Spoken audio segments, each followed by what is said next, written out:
Tere tulemast tagasi minu kanalile. Olen terve elu olnud suur lugeja. Raamatud on minu elu, nagu öelda, lahutamatu osa. Aga viimasel ajal, kui ma astun raamatupoodidesse, valdab mind kummaline ja vastuoluline tunne. Ühest küljest on riiulid lookas, seal on nii palju raamatuid, aga teisest küljest tekib küsimus, kes suudaks need kõik läbi lugeda. Eriti olukorras, kus raamatute tiraažid vähenevad, hinnad kallinevad ja me teame, et lugejate arv on tegelikult ka vähenemas. Kuigi see ei tähenda, et ostjate arv veel kohe väheneks. Me elame aastal, kus uut põlvkonda kõidavad raamatute asemel hoopis podcastid, filmid ja YouTube'i esitlused, täpselt sellised nagu see siin, mida te praegu vaatate. Ja samal ajal ma imetlen oma kolleege, neid vapraid kirjandusõpetajaid, kes teevad iga päev tohutut pingutavat tööd, võideldes selle nimel, et noored hakkaksid taas lugema, et meie kirjaoskus ja kultuur kuidagi säiliks. Aga äkki on see võitlus täiesti asjatu? Kas me oleme valmis põhimõtteliseks muutuseks? Aasta alguses sattus mu kätte üks tekst, mis pani mind kirjeldatud olukorrale täiesti uut moodi vaatama. See oli Austria kirjaniku Clemens Setsi artikkel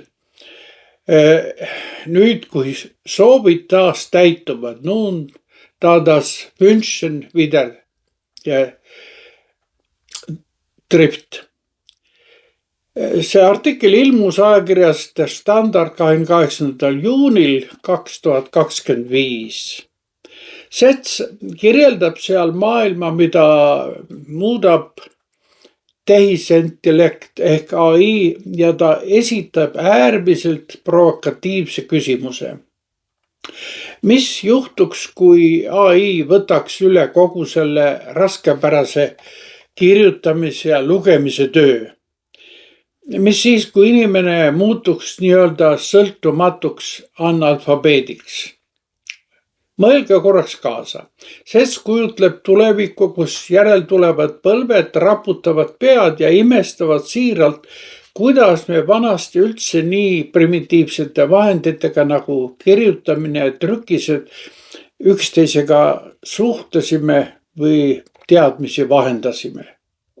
Kirjutamine võib tunduda neile sama arhailine kui meile kivikirve valmistamine või koopamaalingud. See mõte võib tunduda päris hirmutav, aga see pole täiesti uus. Juba 40 aastat enne seda pidas tuntud saksa kirjanik ja essist Hans Magnus Enzensberger ühe tähelepanuväärse kõne, kus ta rääkis sekundaarse analfabetismi kujunemisest. Kes on see sekundaarne analfabeet? Enzensbergi järgi on see keegi, kes suudab küll kirjatähti ja sõnu kokku veerida ning oma nime isegi paberil kirjutada, aga ta ei suuda enam mõtestatult lugeda. Pikemad tekstid on tema jaoks arusaamatud ja võõrad. On ta siis kuidagi meist viletsam või õnnetum? Aga siin ongi konks, ta ei kannata selle all. Ta ei tunne puudust sellest, et ta ei suuda millelegi pikalt kontsentreeruda. Vastupidi, ta on mobiilne, ta on kohanemisvõimeline ja ta on elus vägagi läbilöögivõimeline ka.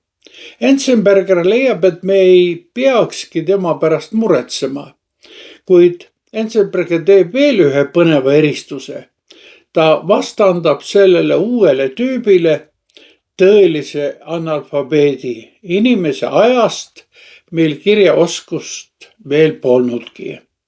Tõeline analfabeet ei tundnud isegi tähti, aga paradoksaalsel kombel opereeris ta palju kirjanduslikumalt kui tänapäeva inimene. Tal oli erakordne mälu, peensusteni koolitatud kõrvakuulmine ja võime eriliselt kontsentreeruda. Tema oli see, kes lõi luulet, sest riim, rütm ja laul on kõik kirjakeelse eelse kultuuri sünnitised. Tõelise analfabeedi omadused on identsed poeedi voorustega. Selle ajastu jälgi leiame ka filosoofia ajaloost. Filosoofia õpetajana meenub mulle kohe Sokrates. Me teame, et Sokrates põhimõtteliselt ei kirjutanud mitte midagi. Tema seisukoht oli, et kirja pandu nõrgestab meie mälu ega suuda kunagi asendada elavat dialoogi. Kas see ei kõla kuidagi tuttavalt? Täna kardame, et AI võtab meilt kirjutamise. Tollal kardeti, et kirjutamine võtab meilt mälu.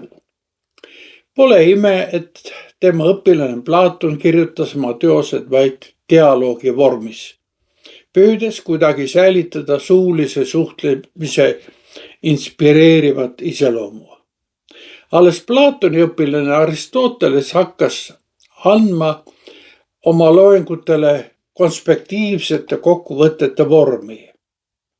Veelgi varem eelistasid natuurfilosoofid anda oma mõtteid edasi poeetilises eksameetri vormis, sest just see vorm tundus neile kõige usaldusväärsema ja kergemini omandatavana.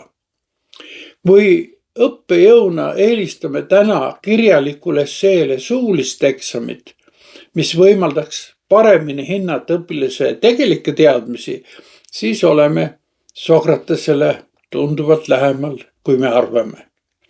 Aga kuhu me siis teel oleme? Püüdkem siis kuidagi tulevikku kirjeldada. Muidugi ei kao kirjaoskus kohe, vaid hääbub 2-3 põlvkonna jooksul. Tulevikus toimub vajalik kirjalik kommunikatsioon vaid robotilt robotile. Kirjutatud tekst on lihtsalt kompleksne formaalsus. Kujutage ette, igal noorel inimesel on kaasas oma AI assistent või sekretär ja need sõprad ja sekretärid suhtlevad omavahel. Inimene ise ei pea enam teksti jälgima ega trükkima. Ta annab vajalikud käsklused ja kuulab vastuseid, mis saab siis inimese kõige olulisemast oskuseks, mis on see, kuhu ta välja jõuab. Selleks oskuseks kujuneb võime soovida. Oskus oma soove suuliselt nii formuleerida, et AI maailm seda õigesti mõistaks. Kui see oskus puudub, siis juhtub nagu muinasjuttudes, et vale soov toob kaasa suured õnnetused. Aga raamatud, mis neist saab? Kogu see kirjakultuur, mida me praegu poodides ja raamatukogudes näeme, kellele seda kõik veel vaja on? See muutub lihtsalt kultuurivaramuks, mida imetletakse, kuid mis elu enda seisukohalt kuulub muuseumisse.